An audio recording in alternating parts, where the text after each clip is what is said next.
Our verse of the day comes from Proverbs 15, verse 22. And it says, without counsel, purposes are disappointed, but in the multitude of counselors, they are established. Today, we're here to celebrate our multitude of counselors, which are the insurance companies.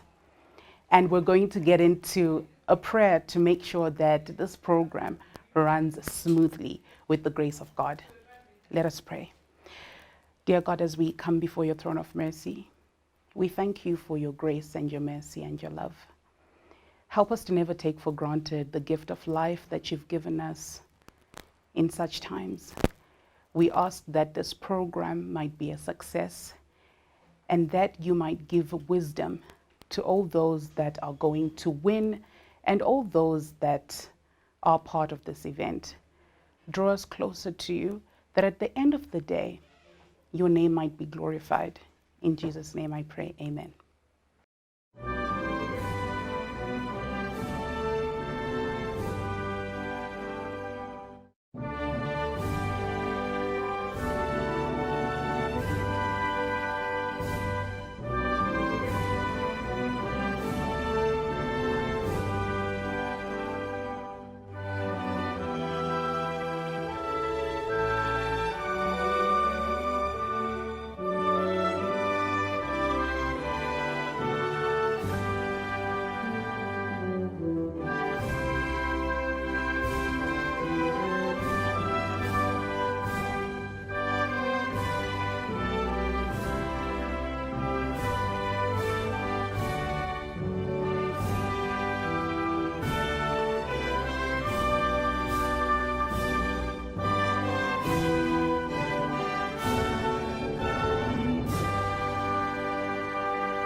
At NASA, we are taking every precaution to ensure the safety of our clients and the safety of all workers.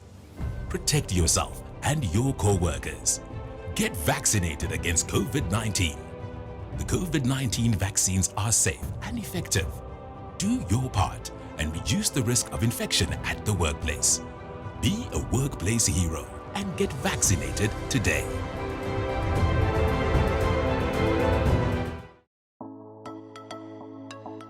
Employers, NASA has introduced a self-service portal that allows you to log in, access and update information from the comfort and safety of your office or home. Simply type www.selfservice.nasa.org.zw on your browser address bar.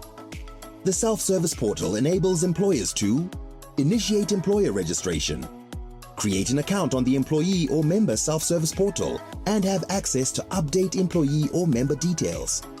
Create an account on the employer self-service portal. View account balance. View list of employees. Submit P4 monthly return. Add or remove employees on the account and generate a NASA clearance certificate. Please note, to enable account creation, employers should submit details of their authorized contact persons through their respective NASA regional offices. Embrace the new normal by logging in to keep abreast of your NASA account status. NASA, a lifelong promise.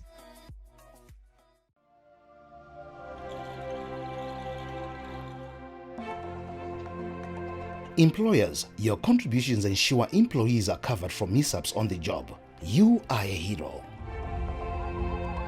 Our new corporate culture is to deliver world-class social security products and services in a transparent, honest and accountable manner.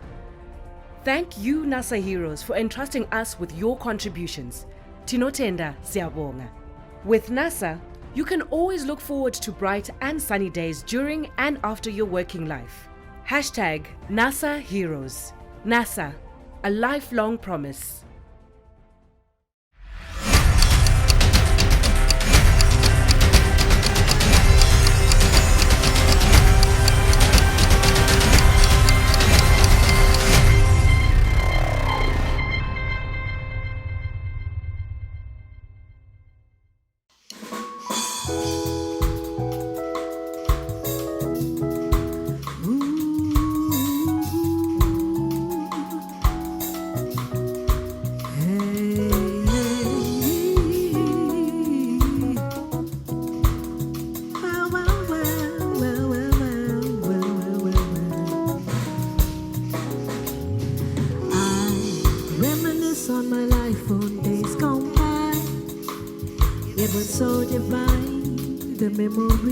all keep safe inside. We used to laugh and play in the summer rain. Endless stories you told around the winter fire. You were my light, you're my path of childhood. You kept me from harm's way. Oh, but the time has come for me to walk the road alone. I gotta spread my wings and fly. See, I got to know.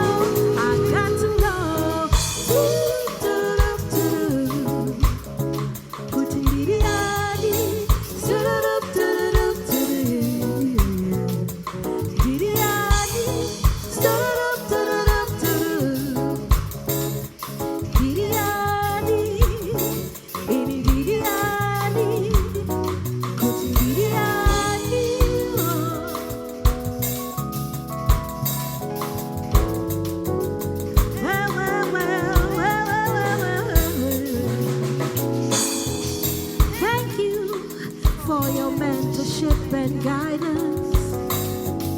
Thank you for you laid a foundation that I can build on. But as you know, there comes a time when you got to let go and trust that you've done all that you can for me. You are my light through my path of childhood. You kept me from harm's way. Yes, you did, but the time's come for me to walk the road alone. I gotta spread my wings and fly. See, I got to know.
Good evening, ladies and gentlemen.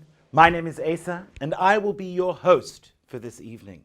Tonight, we celebrate those firms that have been thriving in a new business environment. Welcome to the Zimbabwe Independent 2021 Insurance Survey. To officially welcome you, let me invite the Alpha Media Holdings Chief Operating Officer, Kangai Maukazuva.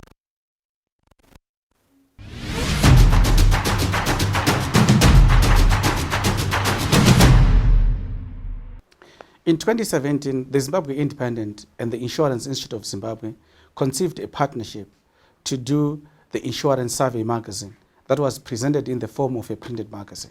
At that point, the survey was done without any independent research analyst, and there were absolutely no dreams of digital ecosystems. The Zimbabwe Independent 2021 Insurance Survey event marks the return of insurance survey in the digital era. I'd like to recognize the participation of the IPEC Commissioner General, Dr. Grace Mradzikwa, distinguished guests of honor, Clement Chinaka, the Managing Director of Old Mutual, Rest of Africa, the Board Chairman of NASA, Dr. Percy Toriro, and NASA board members, the Board Chairman of Alpha Media Holdings, Mr. Trevor Ncube, and AMH board members, the management and staff from NASA and from AMH, the Director Ceremony, and invited guests from the insurance and pension industry. Ladies and gentlemen, on behalf of the Chairman and Board of Alpha Media, I welcome you all to the Insurance Survey 2021 under the theme, Thriving in a New Business Environment. Today, we have increased the scope, the depth, the relevance, and the excellence of the research and adopted in the new way of digital in doing business. Hence, the insurance survey will be delivered to you virtually. We are proud to have partnered Mark and Associate Consulting Group for this year's insurance survey. Like any other company in the world, the insurance sector is grappling with the disruption and changes in social, technological, economic, environmental, political, and regulatory sector. These mega trends in the competitive environment for insurers, reinsurers, and for markets are reshaping the sector from all angles. It is against this background that we have relaunched and conducted this survey. We trust that this survey will continue to achieve its primary goal, that is to help industry executives recognize the significance of change and to use trends to shape strategies for the future. The survey includes the view of long-term and short-term insurance CEOs. The Zimbabwe Independent, in partnership with the National Social Security Authority, NASA, relaunches the insurance survey under the theme Thriving in a New Business Environment. The survey seeks to raise awareness of insurers to these mega trends that include the changing of the insurance businesses that will help insurers come up with strategies and business models that are relevant to the changing environment. We hope that it will also help to shift the focus of leaders and management in the sector from merely responding to and dealing with just short-term market stability issues. Our survey report is a must-read for C-level executives, for insurance professionals, investors, asset managers, pension fund managers, and students who are pursuing a career in the industry. The virtual event today is graced by the IPEC Commissioner, Dr. Grace Mraziko, the National Social Security Authority, Director, Mr. Arthur Manassa, the guest musician, Prudence Katomeni Mpofana, and the ceremony will culminate in celebrating excellence in the industry, and various insurance firms, listed and unlisted, will be awarded today.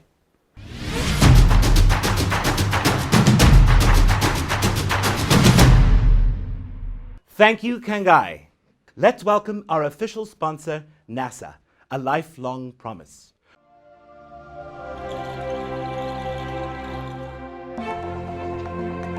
Employers, your contributions ensure employees are covered from mishaps on the job. You are a hero.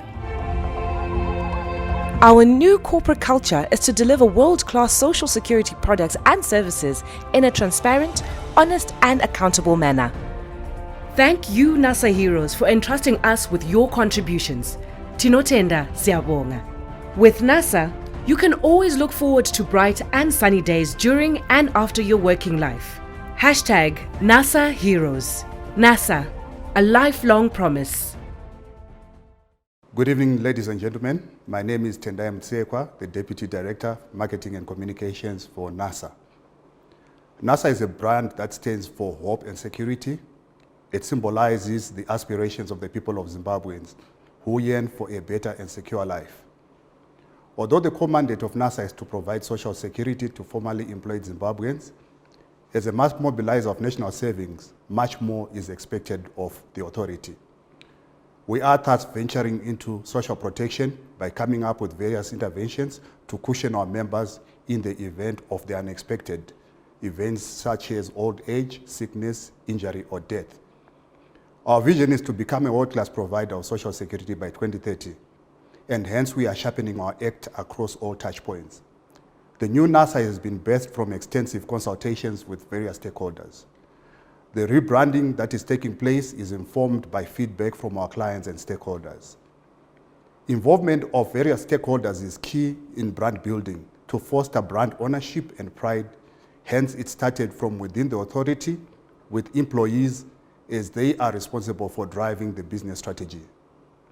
Since its inception 26 years ago, NASA has had its fair share of accomplishments and setbacks. More notably, our past saw the brand NASA being associated with corruption, incompetence, and other vices, thus inflicting a lot of damage to the organization's corporate identity. Throughout these years, the NASA corporate identity remained static, leading to some concluding that the lack of investment in the brand reflected a failure to adapt to changing times, a lack of ambition, or outright stubbornness. However, we are delighted that on this rebranding journey, our response has been on multiple fronts, including, among others, instilling a customer-centric culture among employees, leveraging on digital to deliver better customer experience, for example, through the NASA self-service portal that is proving to be a hit among employers, employees, and our members. A multi-channel contact center that will provide a centralized customer touch point, thus improving interaction with NASA clients. Increased interaction with clients and stakeholders through various media, such as decentralized radio programs, a weekly television series, pensioner engagement meetings. We have also sponsored the Journalist Mentorship Program, whose motive is to educate and inform the media on issues to do with NASA, its mandate, products, and services. And of course, sponsorship of the Zimbabwe Insurance Survey that positions NASA as a thought leader in this important industry. These are just some among a host of initiatives that we are taking to build a solid NASA. We are confident that the foundation we have set will result in a NASA brand that will stand the test of times. With NASA, ours is a lifelong promise.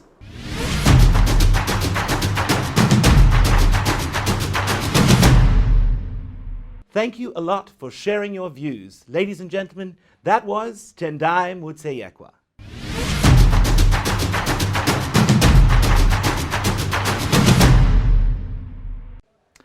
Moving along with our program to give the state of the insurance industry, the Insurance and Pensions IPEC Commissioner, Dr. Grace Muradzikwa. Dr. Muradzikwa holds a Bachelor of Administration degree and a Master in Business Administration from the University of Zimbabwe, an Honorary Masters in Business Administration, and Honorary PhD in Leadership from the Women's University in Africa. She is an Associate and Fellow of the Insurance Institute of South Africa. Dr. Muradzikwa is a decorated insurance executive with 37 years practicing experience in the insurance sector. She was a member of the co-founding team that established the Zimbabwe Reinsurance Corporation in 1984 with the support of UNCTAD. Dr. Muradzikwa was at the helm of the Diamond Insurance Company before its merger with the National Insurance Company of Zimbabwe, NICOZ, in 2002, and led an IPO to raise capital for the merged entity. She became the first black woman to list and head a publicly traded company, a position she held until her departure in February 2019.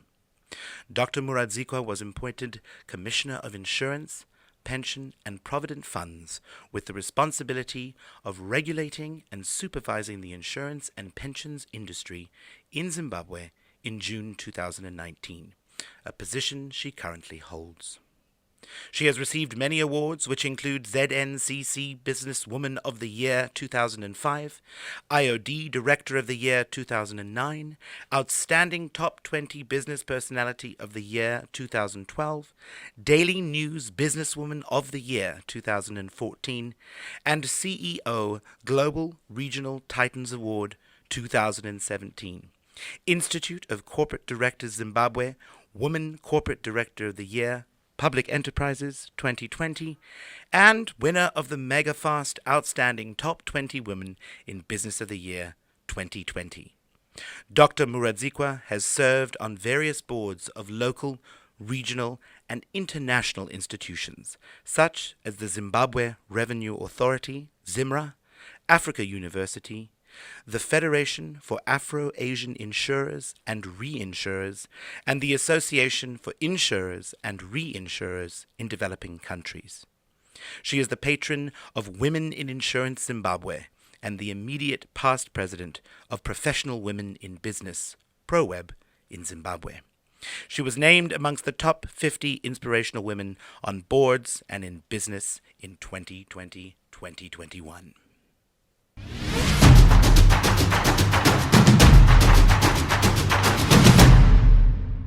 Thank you, Master of Ceremony, and a very good evening to you all, ladies and gentlemen, distinguished insurance practitioners, all protocol observed.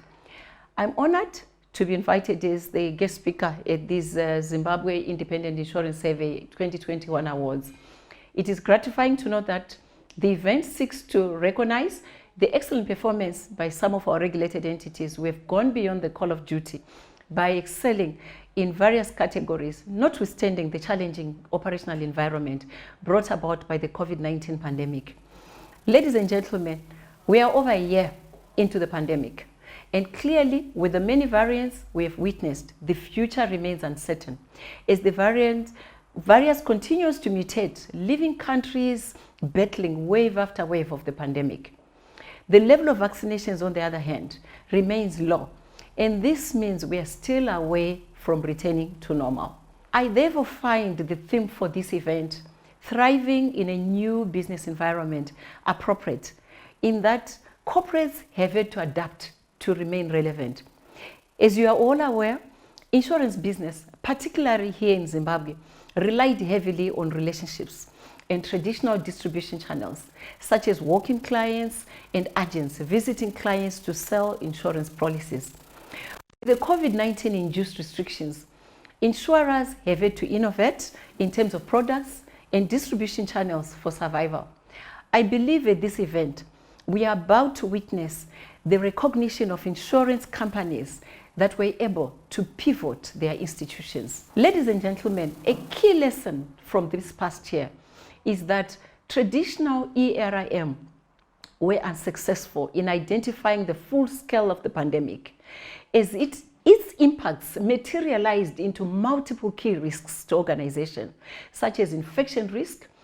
Companies had to incur unplanned expenditure to protect their staff and stakeholders.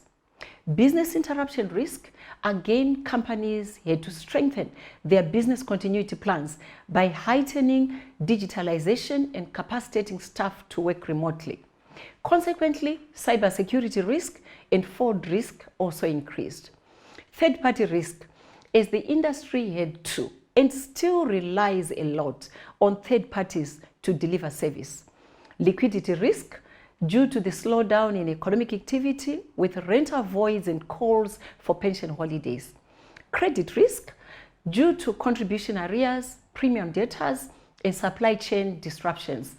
The pandemic was also very demanding on human capital, as lives and livelihoods have been changed forever. As they say, every dark cloud has a silver lining. The pandemic has resulted in the industry leapfrogging, digitalization of both supervisory processes and the insurance business value chain, resulting in improved operational efficiencies. Thus, the full impact of the pandemic on the insurance industry is still unfolding. But as a commission, we are happy that, to the best of our knowledge, legitimate claims were settled. The potential impact of crises such as the COVID-19 pandemic on financial stability has highlighted the interconnectedness of markets and reinforced the need for relevant authorities to incorporate a wider array of risks in risk management to enhance financial stability. Thus, as a commission, we are enhancing our macroprudential supervision as well as strengthening cooperation with other financial sector regulators to manage systemic risks that can threaten financial stability. A well-managed and well-regulated entity can fail if we don't pay attention to systemic risk. Allow me to move to capitalization. As you may be aware, capitalization is a key factor in insurance for the protection of both the insurer and the policyholder. And in our case, compliance with minimum capital requirements stood at 92% in March 2021, from 87% in December 2020. However, let me hasten to say the increase in compliance with minimum capital requirements is mainly attributable to asset revaluations, most of which are unrealized. Generally, the insurance industry is adequately capitalized, except for the funeral assurers and life assurers, whose capitalization as at 30 June 2021 stood at 63% and 67% respectively. Funeral assurers have remained undercapitalized, with compliance levels slightly improving from 38% and 50% to 63% between December 2020, March 2021, and June 2021, respectively. This sector is relatively young compared to the other industry players and has played a critical role in the work of the COVID-19 pandemic. Having said this, The Commission is transitioning, to a risk-based capital framework. It is in this respect that in June this year, the Commission launched the Zimbabwe Integrated Capital and Risk Program, coined as ZICAP, aligning the industry's capitalization with the risk profile of the respective entities, which is an international best practice. It is the Commission's expectation that the ZICAP project will address the issue of capitalization of the sector. Let me now move to and give you some of the industry highlights, starting with gross premium written and asset build-up. The combined gross premium written increased by 435% from 1.42 billion in March 2020 to 7.61 billion in March 2021. And this represents a real growth of 96%. On total industry assets, there was a nominal increase of 41% from 50.4 billion reported as at 31 December 2020 to 70.8 billion reported as at 31 March 2021. Combined ratios, on the other hand, which is the profitability index for the insurance industry, during the first quarter ending 31 March 2021, were at 77.8% for life assurers, 131% for life reassurers, 84% for short-term insurance companies, 100.8% for short-term reassurers, and 87% for funeral assurers. And from these combined ratios, for the short-term and life companies, which account for the lion's share of the industry, we can conclude that the industry is stable and resilient. On claims paid, notwithstanding the COVID pandemic, the industry continued to operate seamlessly and paid claims worth 827 million from June to March 2021. Allow me now maybe just to share a bit, I think, on some of the challenges that the industry is grappling with. The image of the industry emanating from legacy issues. There is definite need for greater focus on product relevance and also on the need to improve the insurance penetration ratio, which is currently low at 3%. Reductions in cover. For instance, many individuals do not take comprehensive cover anymore. However, this also points to an opportunity for the industry to design and offer relevant products that speak to the needs of the market. Premium datas. There's cutthroat competition out there as entities are competing for a very small cake, and some are offering insurance on credit, which is very undesirable. Thus, the sector has a growing book of premium datas. Compliance costs. Due to the turbulent environment, the Commission is enforcing compliance, and we are aware that compliance comes at a cost. Limited foreign currency denominated investment instruments in the domestic market. As a result, entities are assisting with US dollar balances in their nostro accounts. Opportunities in the industry.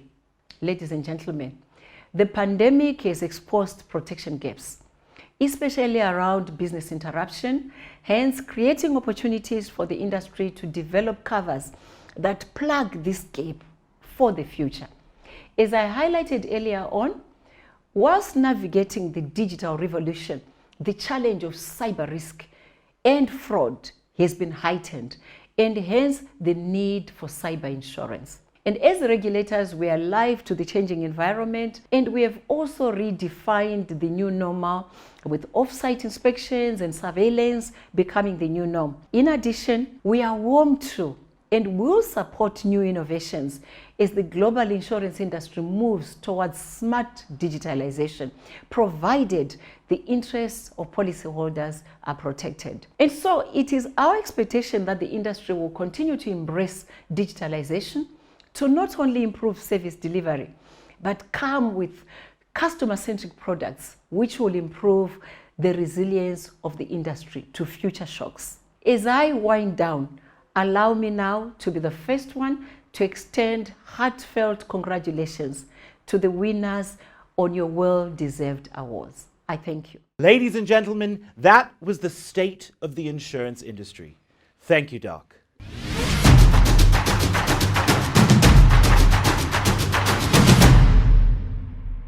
Our entertainment tonight is none other than the gracious Prudence Katomene.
Thank you, Prudence.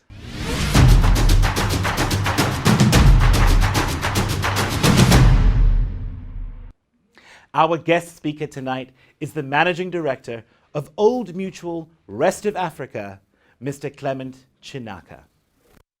The 1988 Old Mutual Mathematics Olympiad winner, Clement Chinaka, was an Old Mutual bursary student at the University of Zimbabwe, where he studied BSc General, Statistics and Computer Sciences.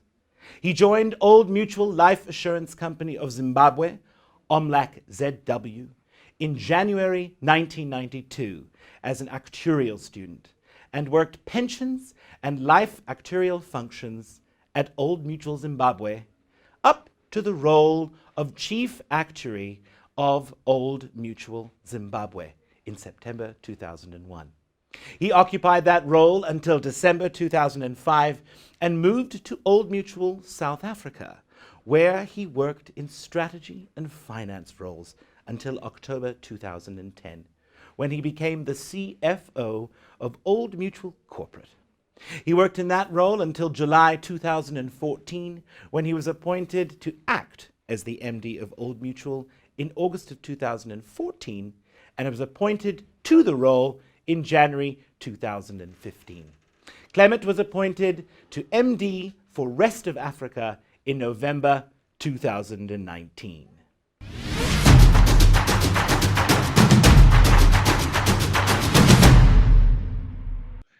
Director of Ceremony, Asa Jogi, IPIC Commissioner, Dr. Grace Murazikwa, NASA Board Chairman, Dr. Pesito Riro, and NASA Board members, Alpha Media Holdings Chairman, Mr. Trevor Ngube, and AMH Board members, management and staff from NASA and AMH, invited guests from the insurance and pensions industry, ladies and gentlemen, greetings to you all from Johannesburg.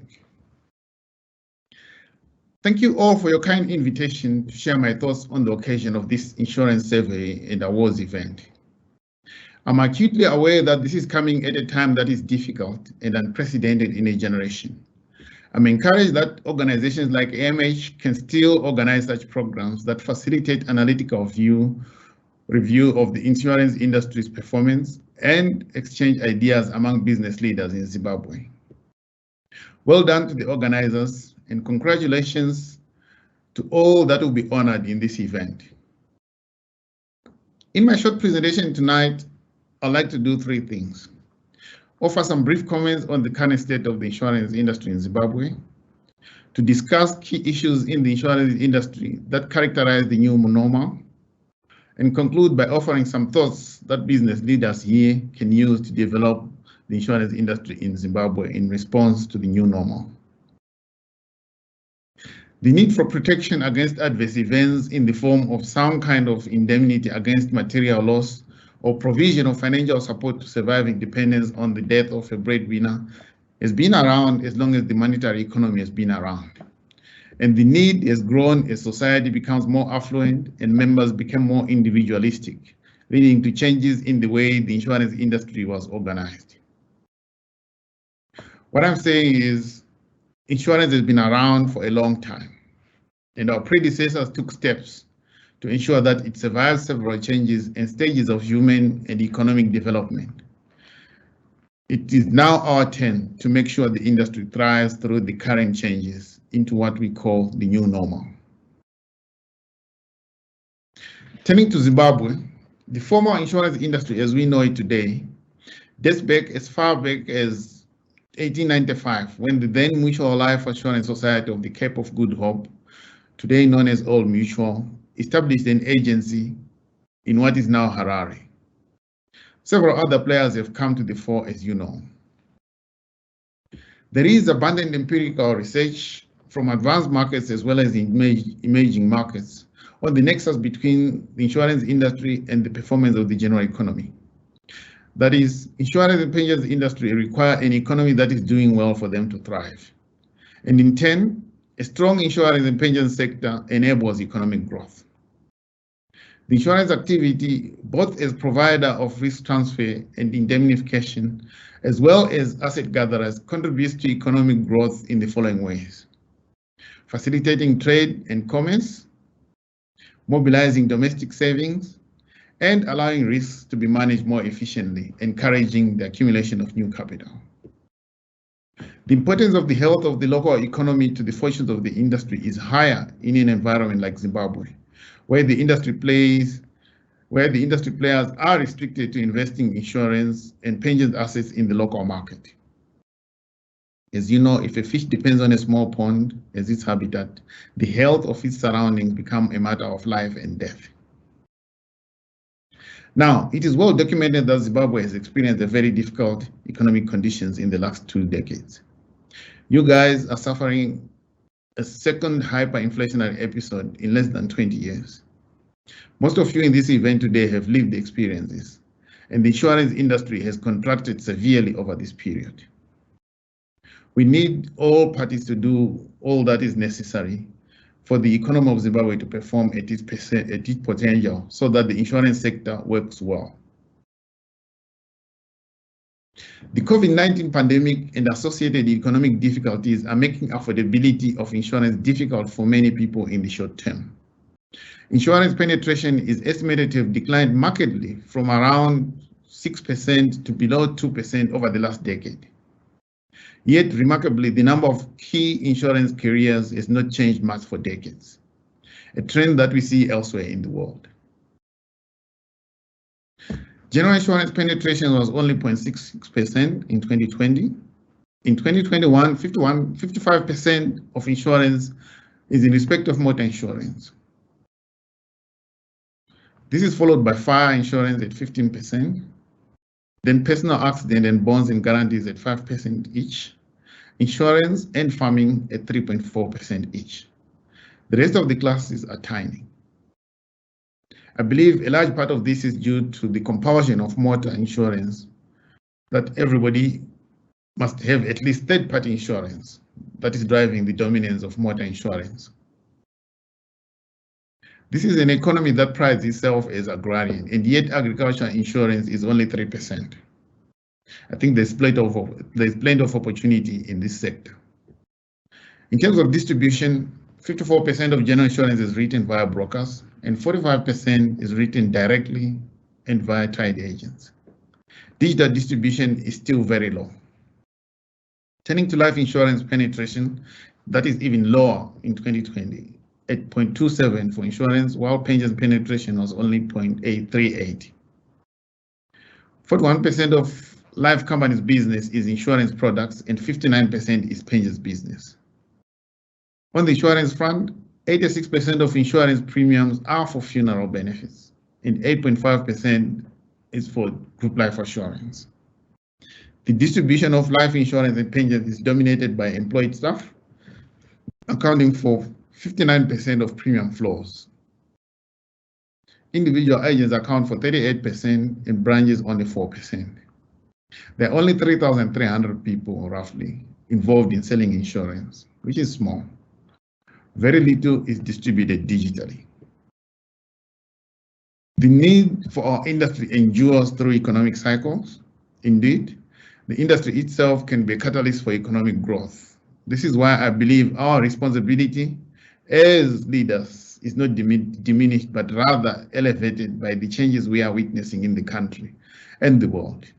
The key is to be in tune with what is happening and responding to meet the timeless needs of our customers in the changing circumstances. Turning on to the key trends in the new normal for the insurance industry. Financial inclusion. One of the key challenges facing the world is how increasingly unequal it is becoming. The COVID-19 pandemic itself has not only opened our eyes to the debilitating levels of inequality in the world, it has, perhaps more alarmingly, showed us how vulnerable those that are financially excluded are to disasters. High levels of inequality pose significant political risks, and that is not good for business. A key question is, what role can we play as leaders to make financial services more inclusive and thus bring more people into the mainstream economy? Improving market conduct. Another issue in the insurance sector that we face across the world and in Africa specifically is low trust in the industry. The industry needs to focus on its sustainability. It must demonstrate its value to strengthen public credibility. This is achievable if businesses act with care and integrity in all aspects of their operations. How insurers respond in key moments that matter, particularly at the point of claim, dictates public perception of the industry. There must be a culture of treating customers fairly.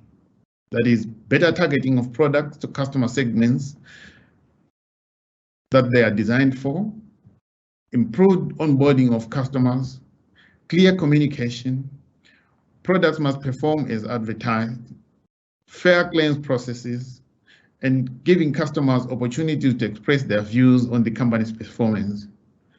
These are key characteristics of good market conduct principles that are being rolled out across the world. Trust is further enhanced by a level playing field for all players that can only be facilitated by strong, knowledgeable, and well-capacitated regulators, whose main aim should be to maintain a healthy and thriving industry for the benefit of customers, insurers, and other insurance players. Risk-based solvency regimes are crucial in this case. Turning on to digital. Insurance has been relatively slow to feel the digital effect. Owing to regulations, large enforced books, and the fact that newcomers seldom have capital needed to take on insurance on their balance sheet. A study by McKinsey found that staying competitive in a digital world will require far more than the addition of a digital sales channel or few automated processes. Even the term digital transformation can underplay the responses required, suggesting as it does that the change needed is purely technological. The goal must be to meet the customer's expectations, which have been transformed by digital technology.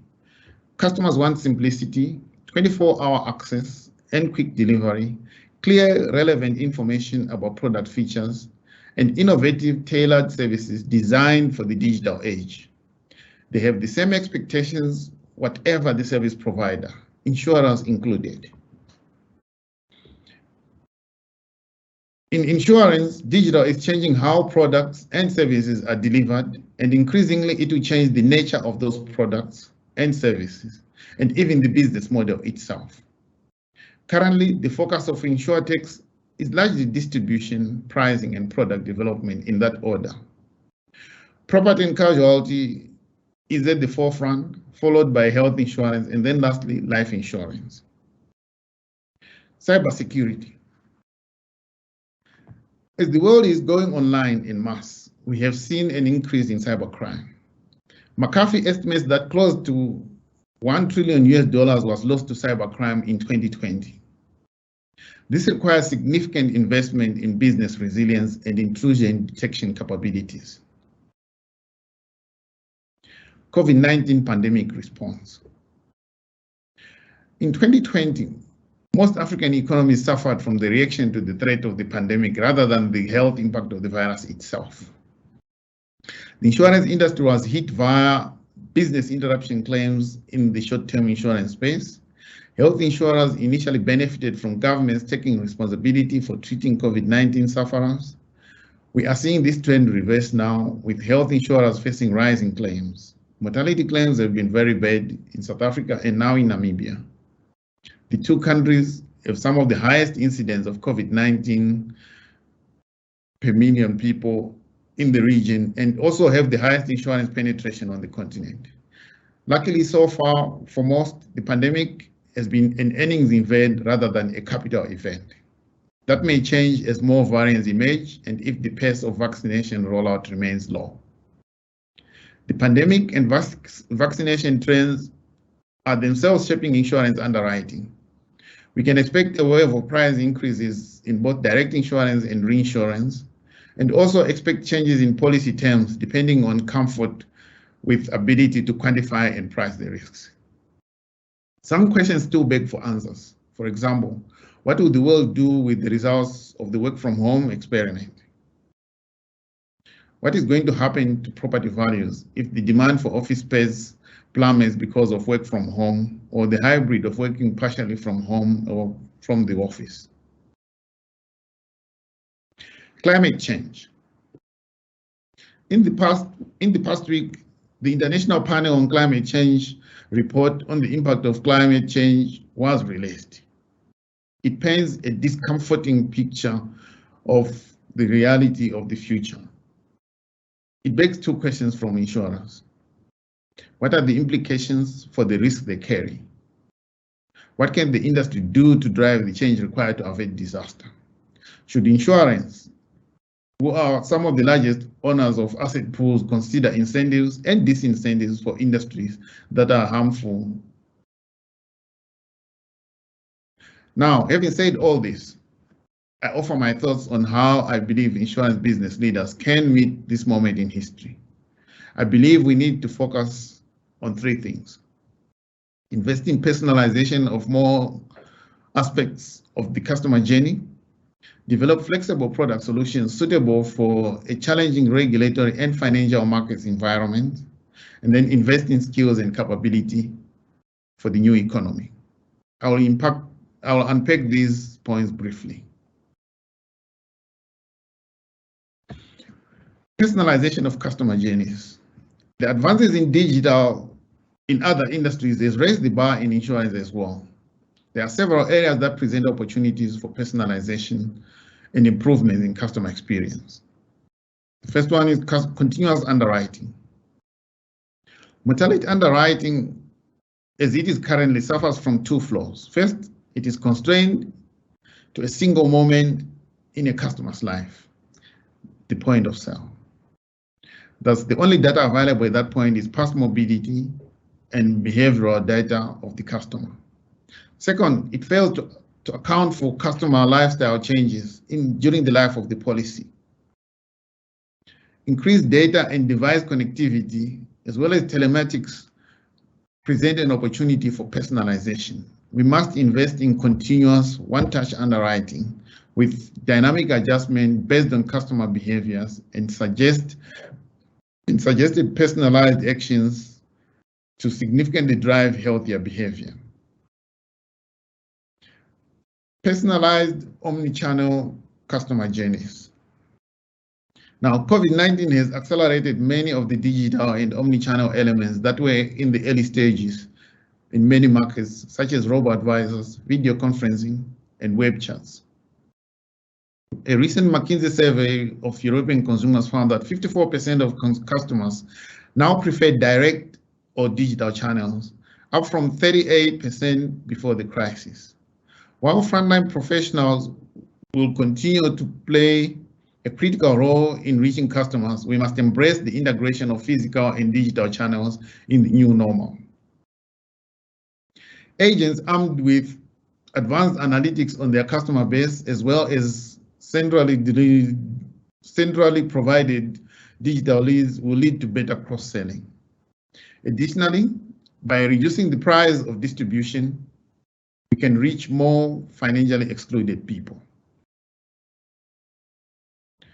The next element that I think we can do is the design of fit-for-purpose product solutions. The ever-changing regulatory landscape and volatility in markets will reward insurers who invest in innovation and flexibility. I see two areas for change in the product space. The first one is new solutions tailored for different stages. As they say, life happens. Insurance offering should evolve as life happens to our customers. In the face of increasing pressure on disposable incomes, we should leverage data to develop new age products that increase coverage and premium flexibility in keeping with customers' life stages. The next element will be to differentiate. Insurance companies are competing not just with their peers, but also industry alternatives such as pure wealth and asset managers. As such, they should increasingly seek to differentiate themselves through value-added services and non-monetary benefits. The convergence of health and life insurance in Asia and Europe, for example, is seeing life insurance companies offer administrative support for medical visits, health management, and telemedicine. Advances in data and ecosystem plays are making expansion to adjacent services possible. The third area is skills and capabilities for a new era. Underpinning the foregoing strategies and a path to growth in the new normal is a requirement for new talent and capabilities. Research at Harvard Business School predicts that by 2030, 44% of insurance work activities have the potential to be automated.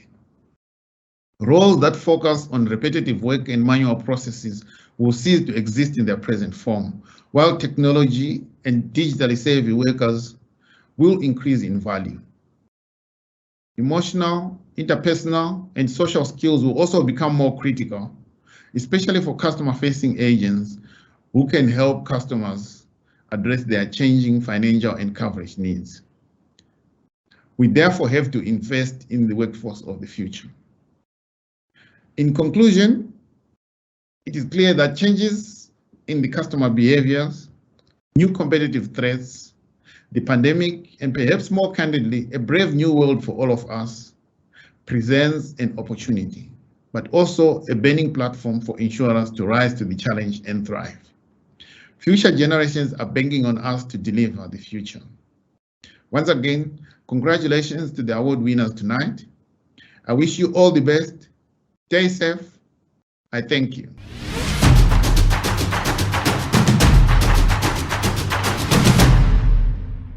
Before we head into the research results, here are a few words from the General Manager of NASA, Mr. Arthur Jonathan Manasseh.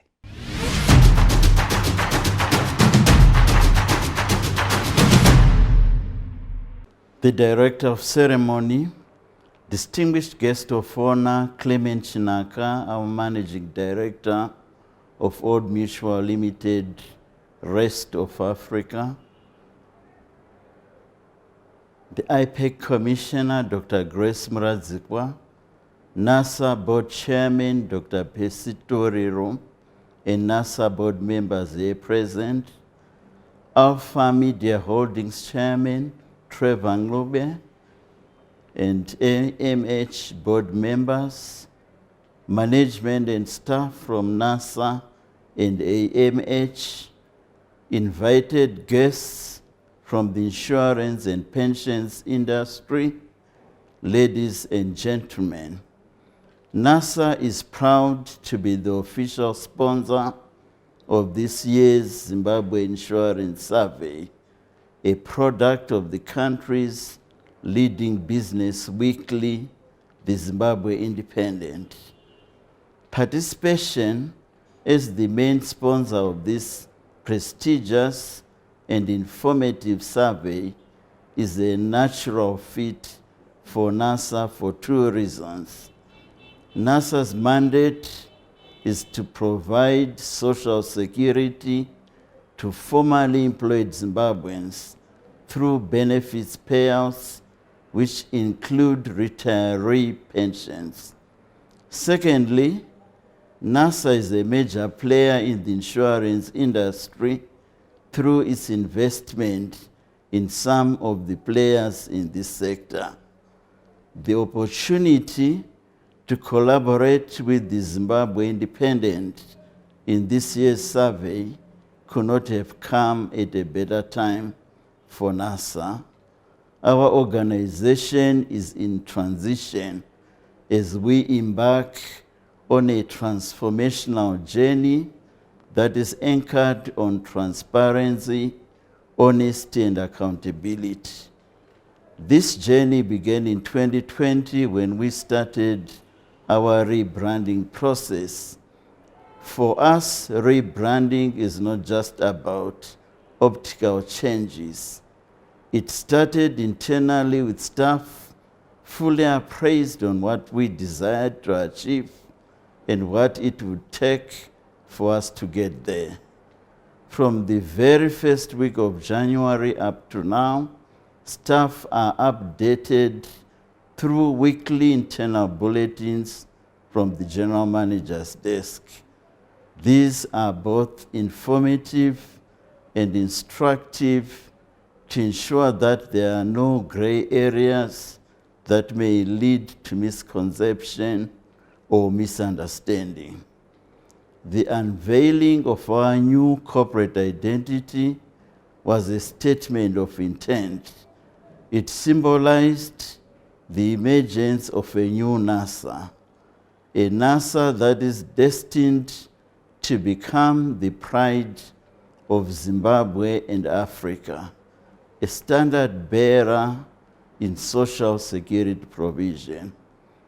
The new corporate identity is simple and inviting, with a curvy font that represents openness, ingenuity, diversity, continuous and progressive transformation. The orange cycle is a depiction of the sun. With NASA, you can always look forward to bright and sunny days during and after your working life. The new NASA that we speak of today has clear objectives driven by a desire to provide meaningful benefits to its pensioners. Our vision, which is linked to the national vision, is to become a world-class provider of social security by the year 2030. Towards this ambition, NASA is already instituting various measures well beyond its call to provide social security to its members. As the custodian of mass savings, NASA has a responsibility to come up with measures that enhance social protection for the people of Zimbabwe. Our interventions are primarily targeted at the most vulnerable in society. Cognizant of the fact that monthly social security benefits payouts can never be sufficient, not just in Zimbabwe but elsewhere in the world, we have had to think outside the box and act quickly to save our long-suffering pensioners.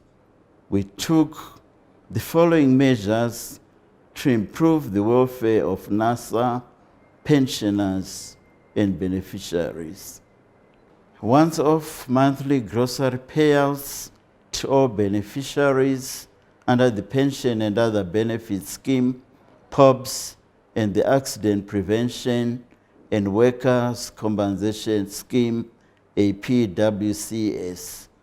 These were staggered over 4 months from April to June to manage cash flows.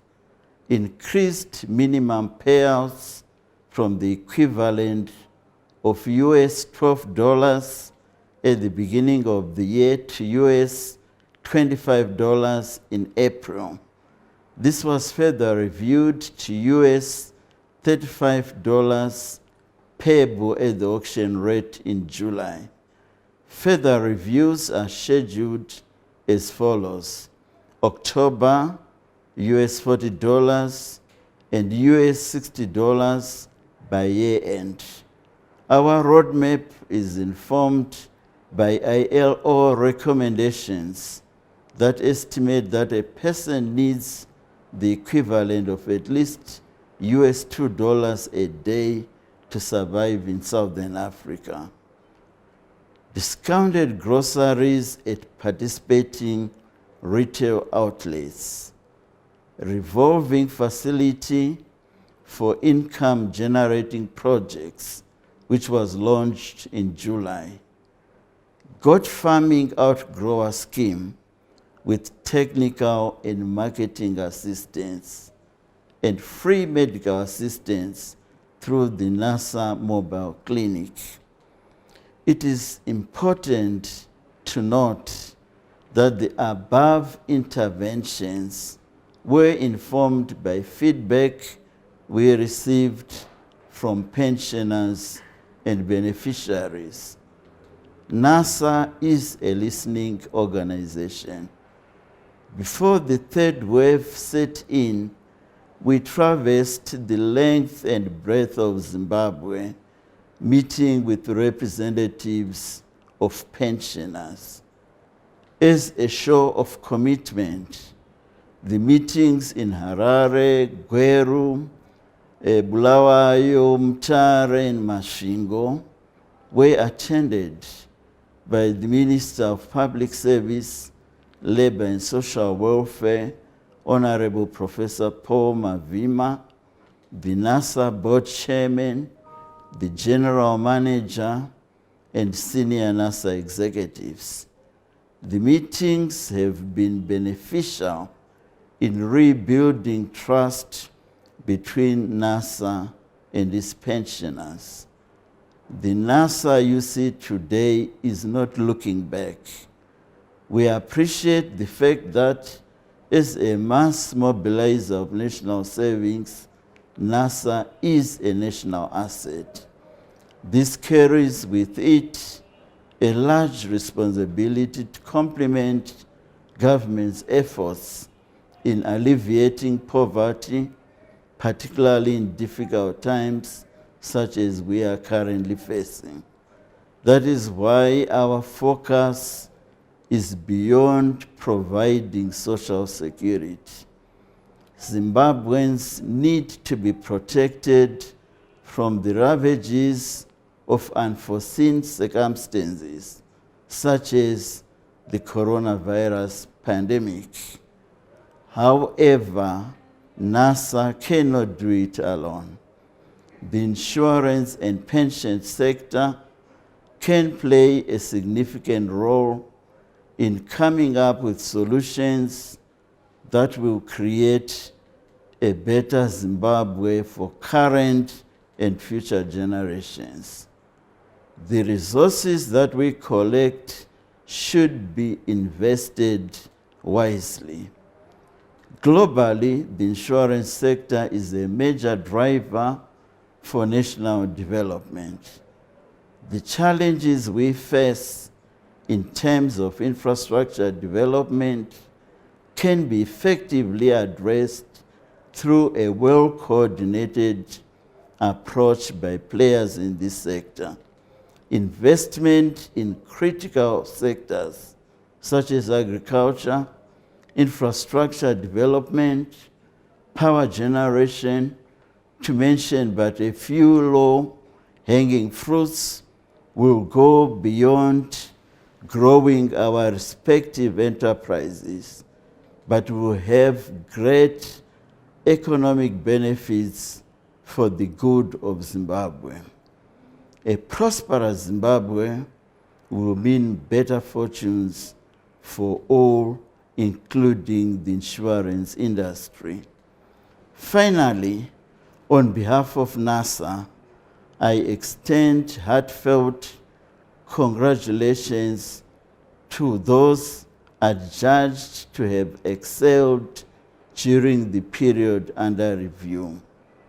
Yes, there are winners, but everyone is a champion by virtue of providing financial solutions to the people of Zimbabwe. I thank you.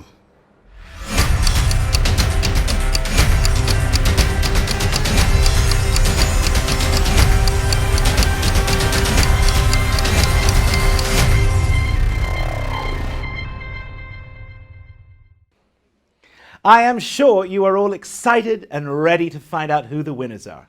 But we will keep you in suspense for a little while longer as our analyst Badanai Matsika shares the insights of the survey.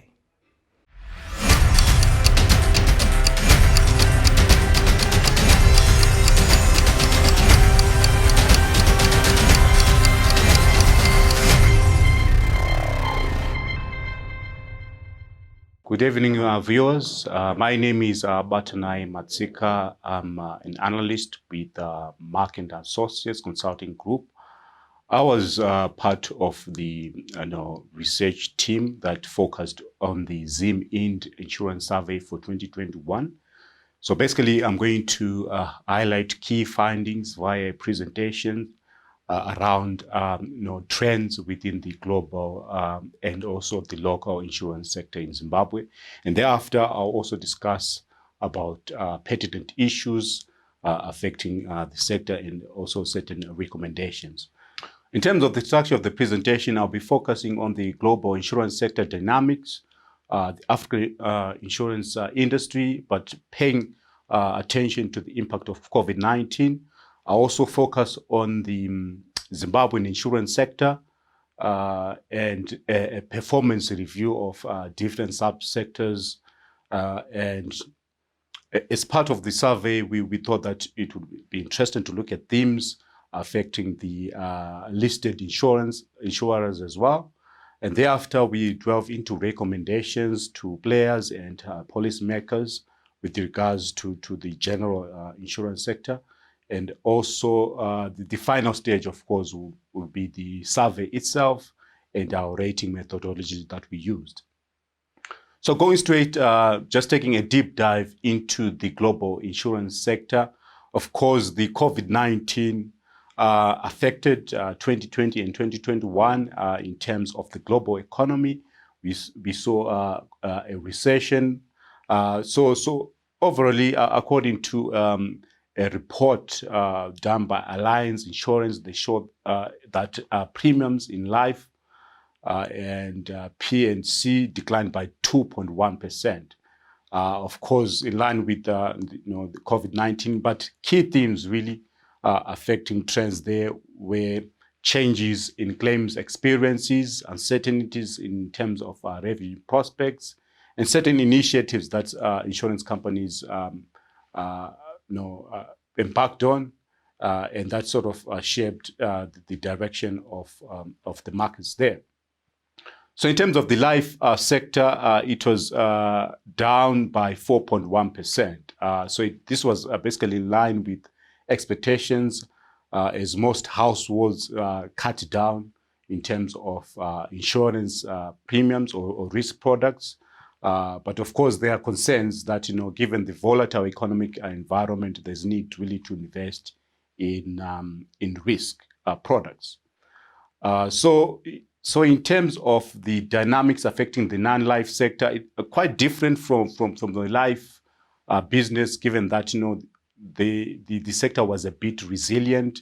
I think the most important factor there to highlight is the role of digitization. So we saw that the non-life sector actually gained 0.1 percentage points in 2020. Of course, with non-life, there are a lot of risk classes. So these tend to sort of offset each other from time to time. So that was quite different. But in terms of the gross written premium growth by region, I think countries such as the USA were affected in 2020. Of course, we saw an increase in health claims, even in Japan and Western Europe.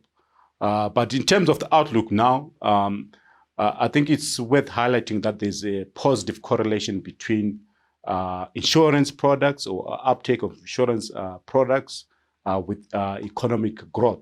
So 2021 GDP is expected to increase by 6%, which is quite exciting.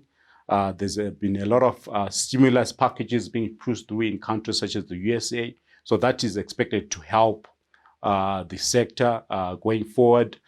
So in terms of growth expectations, the non-life sector is expected to grow by 3.6% in 2021 to 2022. And then the life sector is expected to grow by 3%. So we're seeing that, because of the low base effect and also stimulus packages, the global insurance sector is actually expected to register some growth going forward.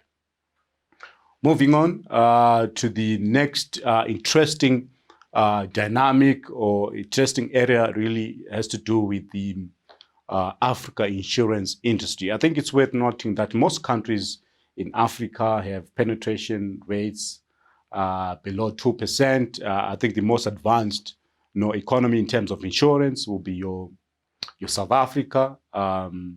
But definitely the low penetration rates present a long-term opportunity for insurance players and even multinationals to fill in the gaps. But the trends in terms of COVID-19, we saw that a lot of players were affected in different ways, mostly because distribution channels in Africa are sort of physical in terms of how agents and brokers operate. So that affected sales. We also saw disruptions in premium collections. Claims processing was also delayed, and that has had an implication in terms of trust. And new products were not being launched during this time because the focus really was just trying to survive within the environment. So moving on to the insurance sector in Zimbabwe, I think what we saw from the research that we did, we have quite a developed insurance sector in Zimbabwe with a lot of players ranging from your brokers to reinsurance companies and the like. But it's a sector that is well developed in terms of the offerings that are present, risk classes such as motor, marine, fire, health, and things like that. So it's quite diverse. But what we saw in terms of the investment assets held by the insurance market in Zimbabwe, they tend to be overweight in properties. So we're seeing roughly about 50% of assets are still in the form of fixed property and 31% in equities. Of course, this speaks to the economic environment in Zimbabwe and the need to preserve value. So in terms of prescribed assets, we're looking at roughly around 10% and the money market 1%. So just talking to the outlook in Zimbabwe is hinged around the economy. So we're seeing very positive signs in terms of the economic turnaround. The latest projection has been a growth of 7.8%, boosted by agricultural sector. But we also see interesting developments around inflation. It's expected to come down to about 35% by end of December. So that would change the matrix in terms of investable assets and also compliance in terms of the prescribed assets thresholds. So going forward, definitely insurance companies are expected to benefit from the recovery that's coming. But the pandemic really affected insurance operations in Zimbabwe. I think one thing that we saw was an increase in lapse rates as a result of income levels that were impacted, premium collection delays. We saw an increase in health and personal accident claims. Also, there were changes that were happening within the sector as companies moved towards remote working. But a positive was the digital acceleration. I think this is an important theme that we're going to be focusing on, and which is part of the recommendations that we put out to say that this is a focus area for a lot of companies as well as policymakers in that space. But also, there was an increase in the demand for foreign denominated products. I think that's a plus for the sector, given that, they can tap into different markets, such as the diasporan markets and things like that, because of the foreign denominated products. So we then also looked at just a performance review of the different subsectors to say what's happening within the brokerage space, what's happening within the funeral assurance and things like that. But worth noting, of course, is that the insurance brokers, the quite, a number in Zimbabwe, 31 insurance brokers in the market. But despite the negative impact of COVID-19, most of them maintain, very good capital positions, and even the IPEC report shows that 29 of the 30 brokers that submitted returned at more than 1.5 billion in terms of minimum capital requirements. Also on the reinsurance broker side, we've seen that Pan-African brokers continues to be the leader there.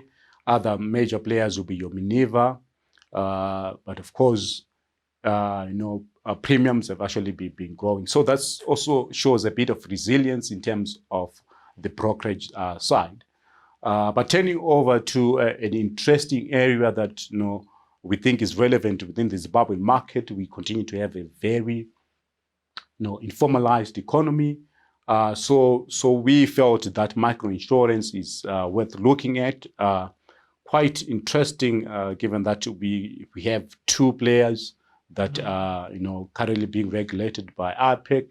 The major player there being Coverlink, with a market share of about 67.81%. So we've also seen that there's been a growth in gross premium across the microinsurance. Of course, there's been a realignment of premiums with inflation. So that has helped insurance companies report a double digit, and in most cases, triple digits growth in gross premium written. Switching over to the funeral assurance sector, I think for this one, we cite a lot of issues around competition that's coming from the life assurance segment, but we continue to have very resilient players that are just writing funeral business. The likes of Moonlight, First Funeral continue to command a sizable market share.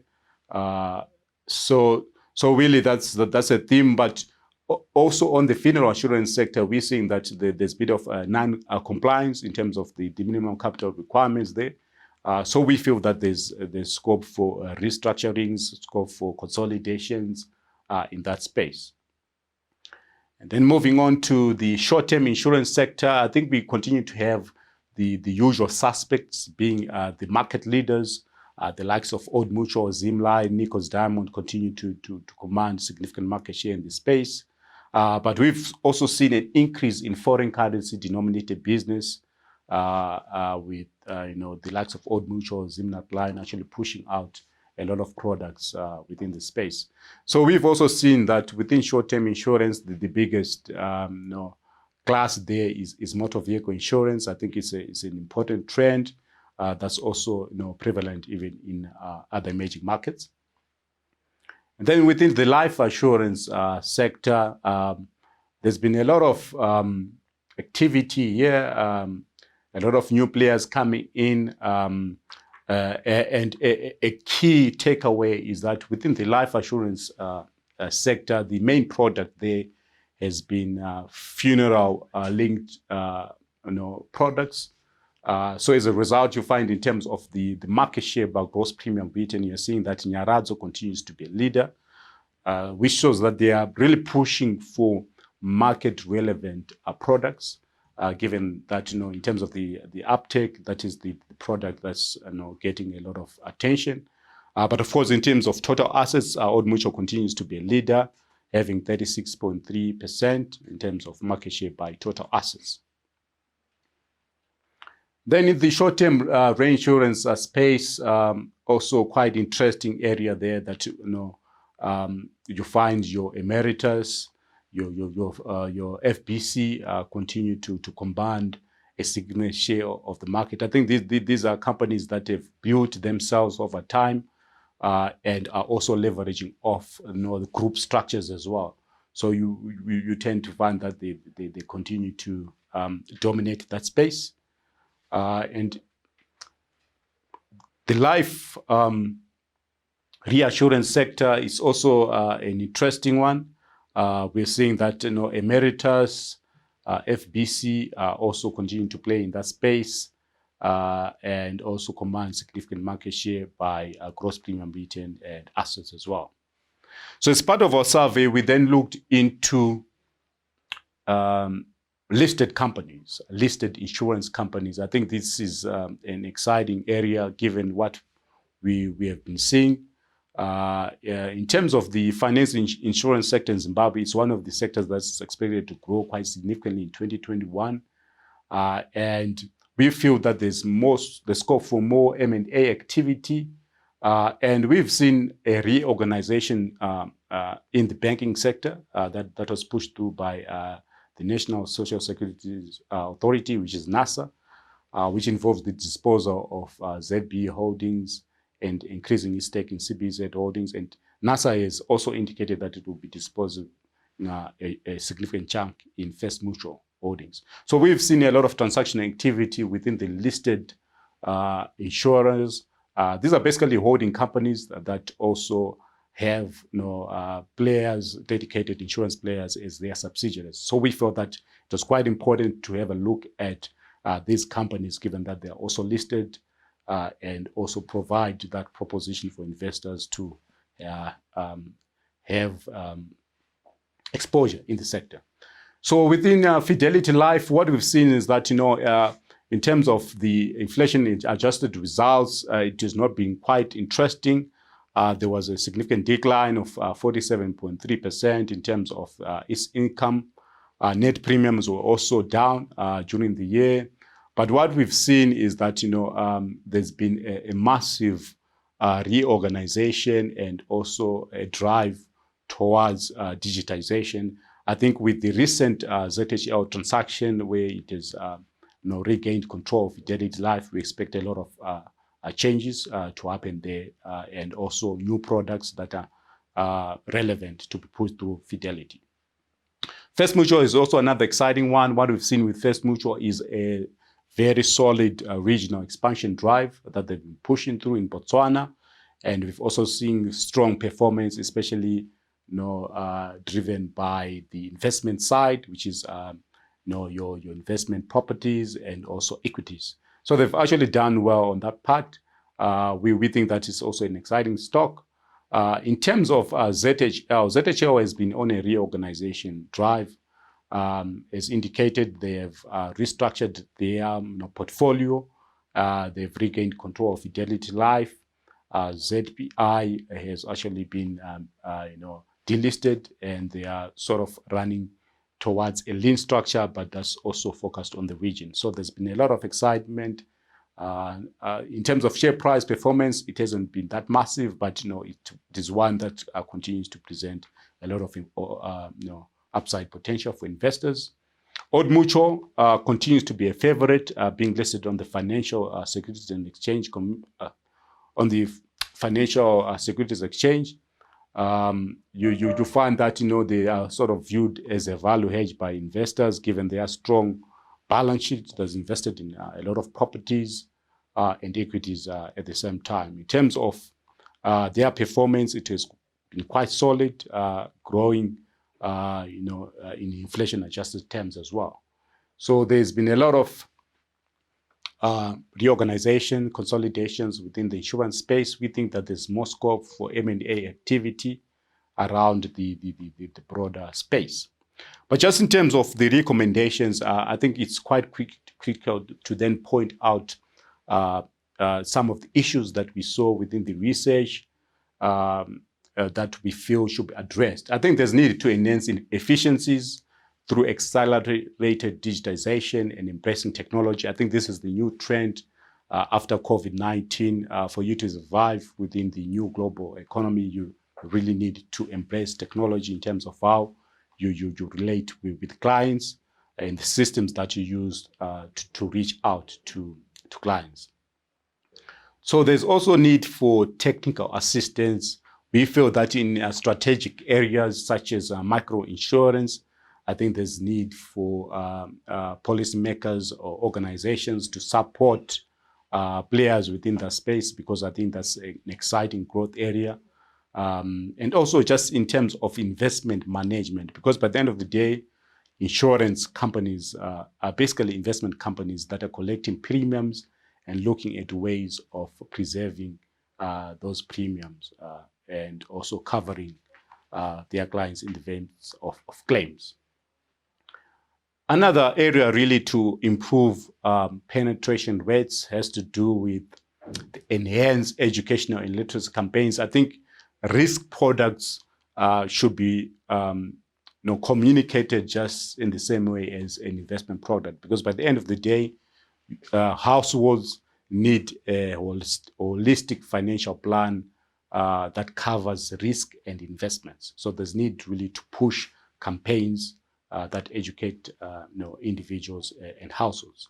And also there's need for advanced product development strategies. I think within Zimbabwe, we are lagging behind in terms of just the products that are at hand. If you go over to South Africa, we see a lot of diverse products around income protection, disability cover, dread disease cover, and even add-ons such as your child illness and injury benefits. So these are some of the products that we feel should be developed as we evolve into a more sophisticated insurance market. One thing that we also saw was around life products. The penetration rates, they are quite low.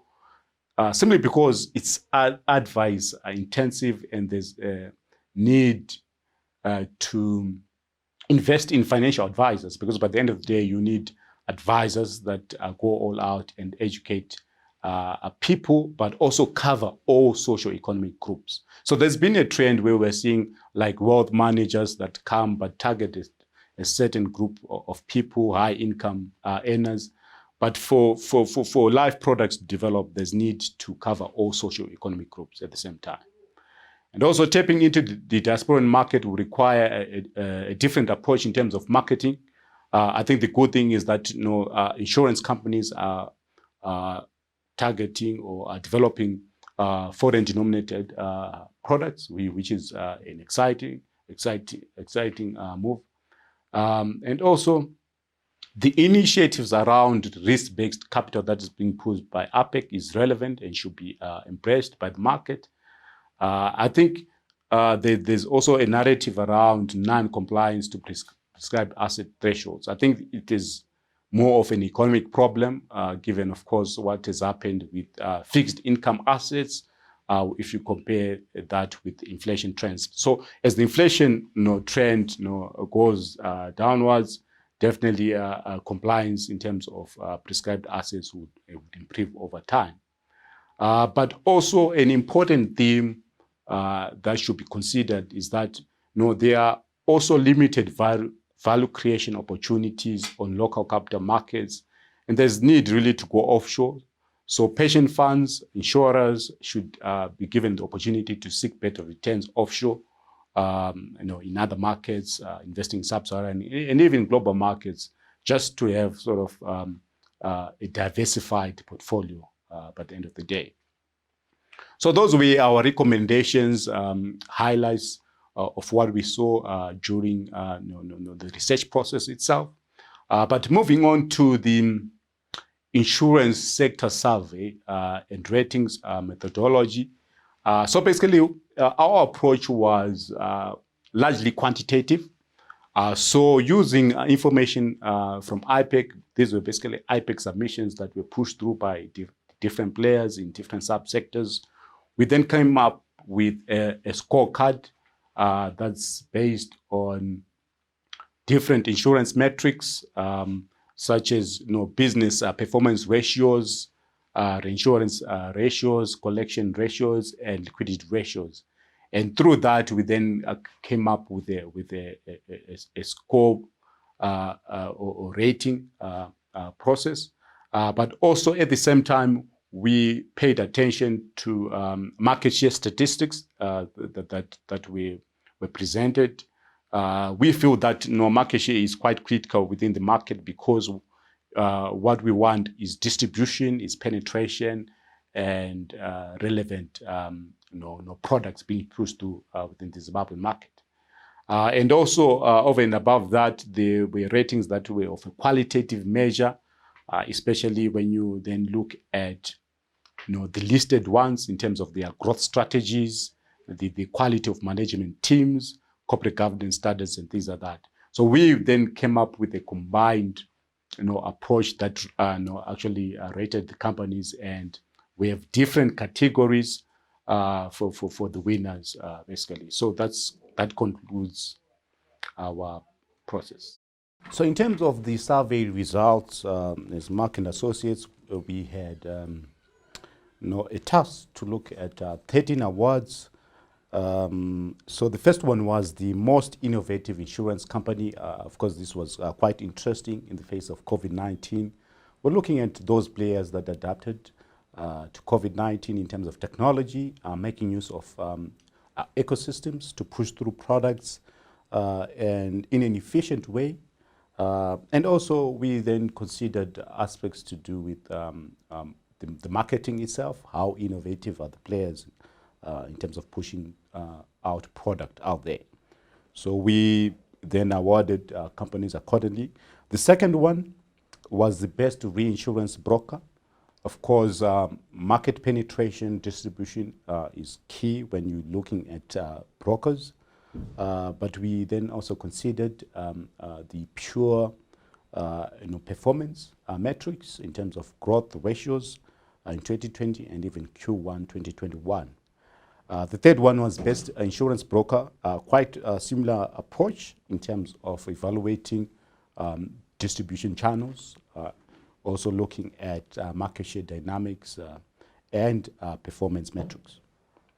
Number 4 was Micro Insurance Company of the Year. We felt that this is a very important category within the Zimbabwean space where we have an informal economy and there's a need to push through affordable insurance and boost the penetration levels of insurance products. So we identified a key player that is regulated and that has a significant market share in that space. And the fifth one is the Reassurance Company of the Year. Basically, here we considered issues to do with market share in terms of total assets, gross written premiums, considered pure insurance metrics as well, and came up with winners in that category. Number 6 was short-term reinsurance company.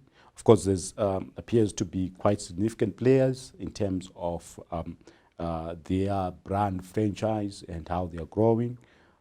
So we rated them according to market share as well, and also performance metrics as well.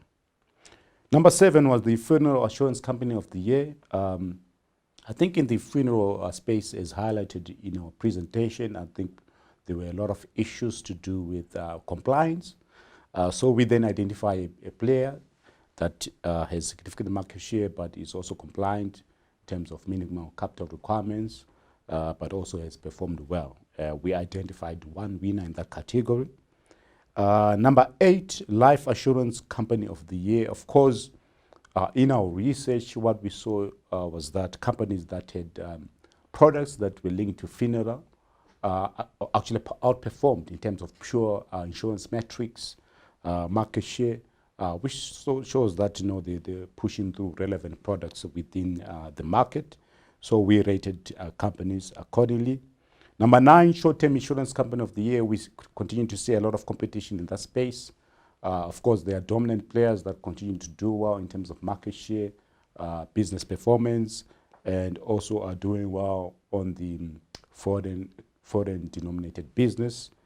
So we then came up with a winner and runner-ups in that category. Number 10 is a very interesting one in the sense that it looks at individuals who have made an outstanding contribution to the success of the insurance industry.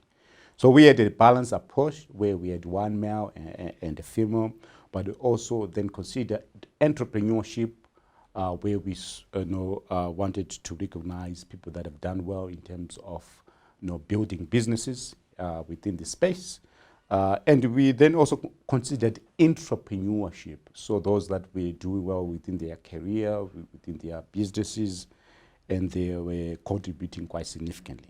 So that was the approach on that category. And then number 11, which is also related to the Achievement Award, was the CEO of the Year, where we considered businesses that have done well, not only just because of business performance, but also because of strategy that is being pushed through. So we identified individuals that were at the center of that reorganization and also strategic partnerships that are being pushed through, and we recognize those, but we also then considered problems within the sector.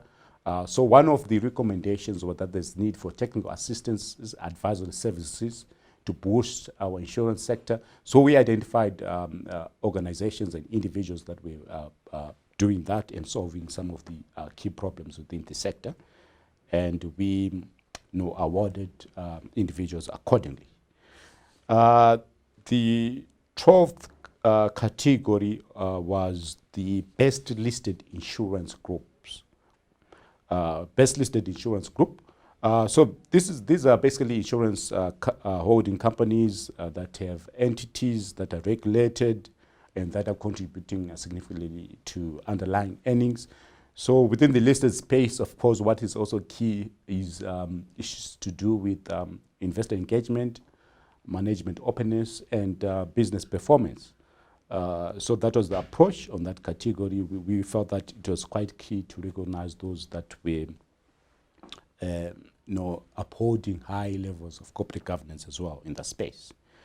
And then the final one was, of course, the overall insurance company of the year, where we considered all metrics in terms of business performance, insurance metrics, things such as expense ratios and the like, but also then measured that against the appropriateness or relevance of the product that they are offering within the market. So that was the approach, which sort of considered a lot of factors and came up with the overall insurance company of the year.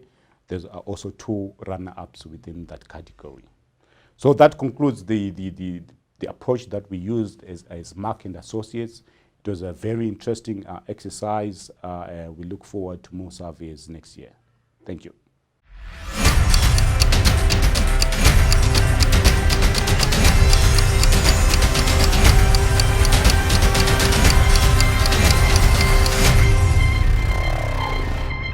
Thank you, Batanai, for your support and dedication to our project. Let's call the gracious Prudence Katumene again before we dive into the awards.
Urima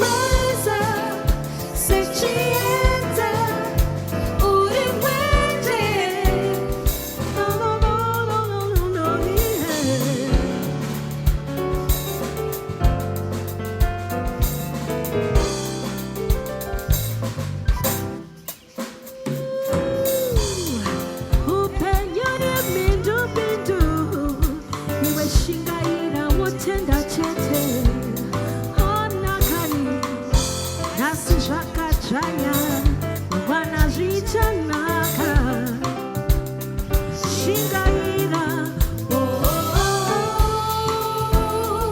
Langarira Masuwe Kare Bawai China, Uchingo Priya,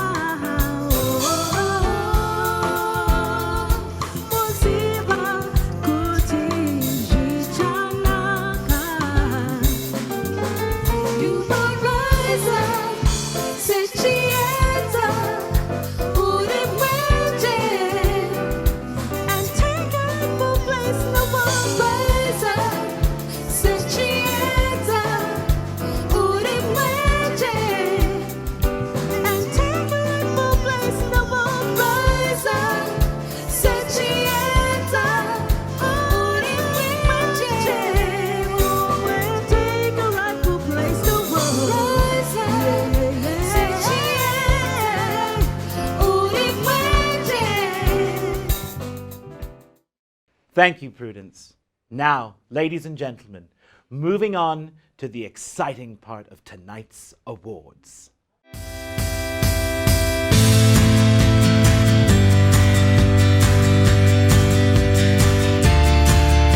Most Innovative Insurance Company. Econet Life Private Limited. Best Reinsurance Broker. Pan-African Reinsurance Brokers Private Limited. Best Insurance Broker. Minerva Risk Solutions. Microinsurance Company of the Year.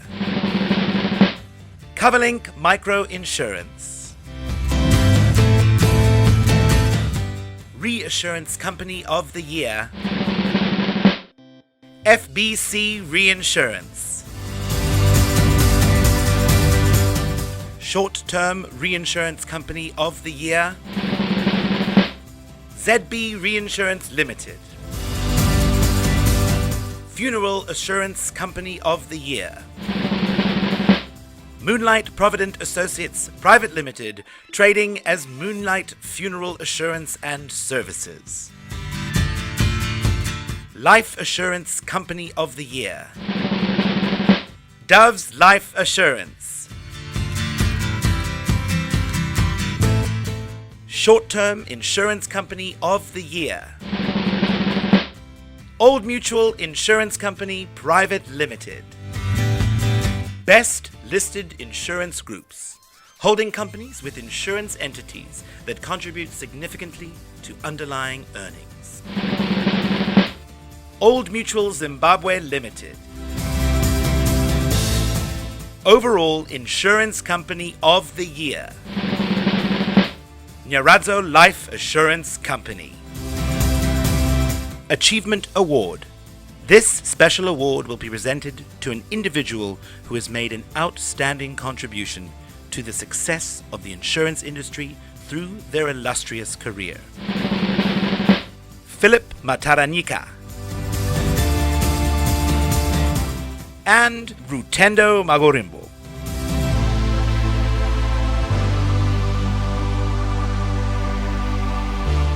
CEO of the Year.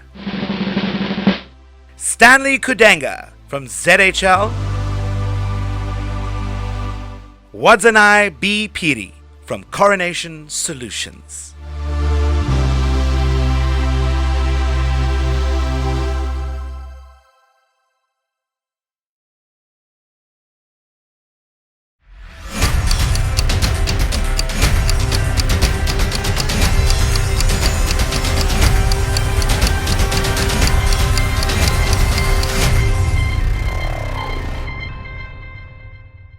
Congratulations to all of our winners. To give us a vote of thanks, I would like to call upon the editor of the Zimbabwe Independent, Faith Zaba.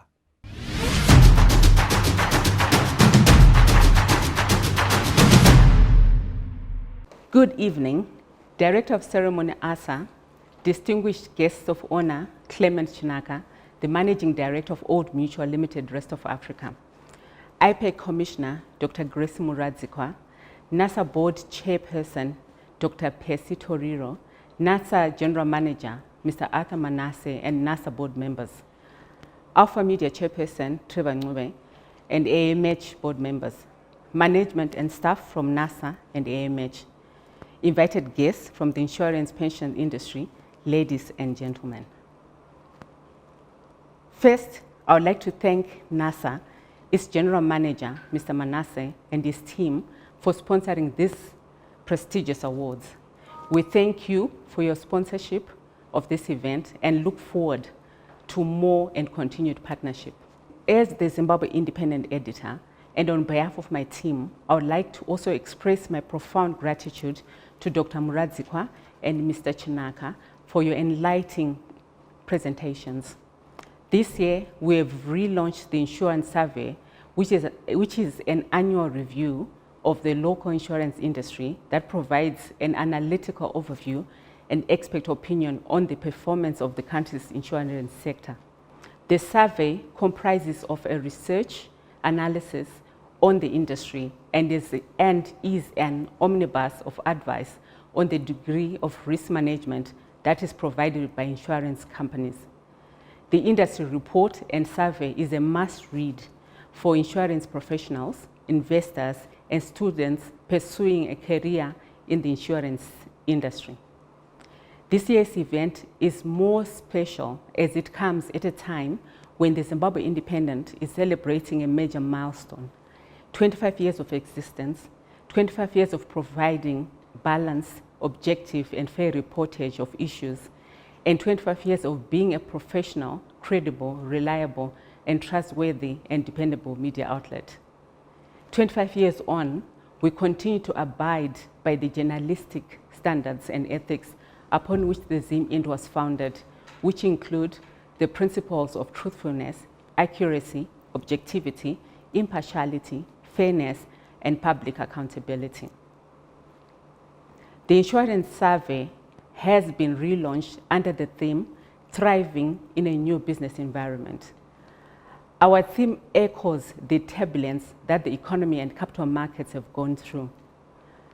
2020 and 2021 have been dubbed the years of the virus, given that COVID-19 has destroyed countless lives and economic livelihoods. During this period, the global economy plunged into its worst recession since World War II. The global insurance industry was also caught in this downward spiral. That said, the one factor that contributed to the resilience of the insurance sector was digitalization. The rapid and smooth transition of digital processes in both sales and operations largely avoided standstill in new business, which threatened to result from the lockdown measures implemented to contain the pandemic. As the Zimbabwe Independent, we recognize that research and objective industry and company analysis is best conducted by independent researchers. This year, we partnered Mark & Associates Consulting Group as research consultants. On behalf of Zimbabwe Independent Alpha Media Holdings, I would like to congratulate Nyaradzo Life Assurance for being rated the overall Insurance Company of the Year. Also, congratulations to Philip Mataranyika and Rutendo Magorimbo for your outstanding contribution to the success of the insurance industry. Congratulations to Stanley Kudenga and Wazanai Piri for winning the CEO of the Year awards. This year's survey is once again being held when most companies are battling to stay afloat amid a challenging economic environment worsened by the COVID-19 pandemic, which has infected more than 117,000 people and killed close to 4,000 people.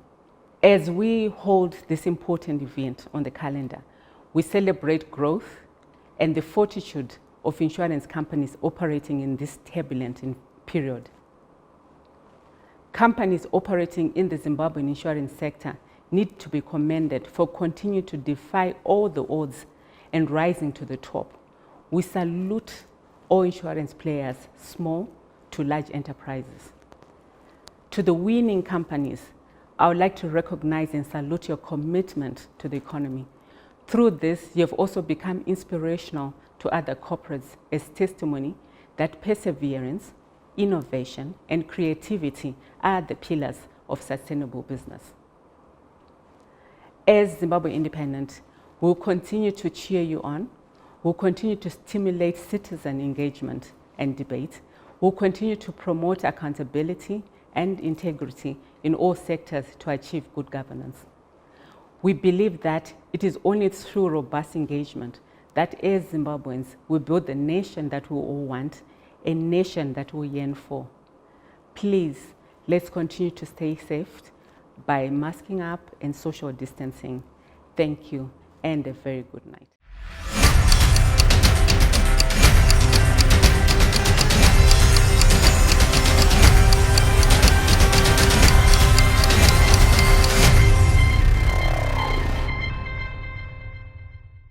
Thank you, Faith. That was it, ladies and gentlemen. Zimbabwe Independent 2021 Insurance Survey. Thank you all for joining us. We end our evening with some more beautiful music from Prudence Katomene. Thank you for joining us.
Insurance, a sunrise every day.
Employers, your contributions ensure employees are covered from mishaps on the job. You are a hero. Our new corporate culture is to deliver world-class social security products and services in a transparent, honest and accountable manner. Thank you, NASA Heroes, for entrusting us with your contributions. Tinotenda siyabonga. With NASA, you can always look forward to bright and sunny days during and after your working life.